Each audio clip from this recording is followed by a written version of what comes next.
Déjà, ce que ça apporte en plus, c'est une impression tout à fait magique.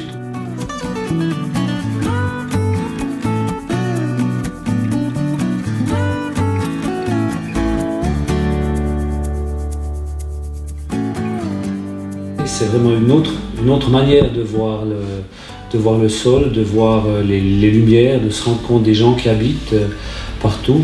Donc c'est totalement différent. Après, quant au vol, c'est un petit peu différent dans le sens que il faut avoir une bonne pratique du vol de jour pour être capable de voler de façon sûre la nuit.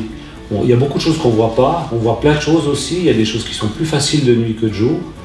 Mais d'une manière générale, le milieu il est un petit peu moins sécurisé la nuit que de jour, quoi, quelque part. Donc il faut bien connaître les procédures à fond.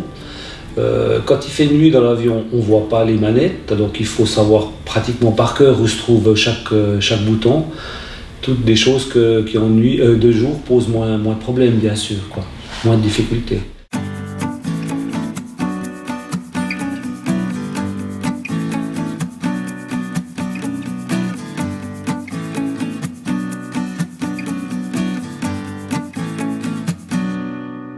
C'est encore chaque fois comme le premier vol.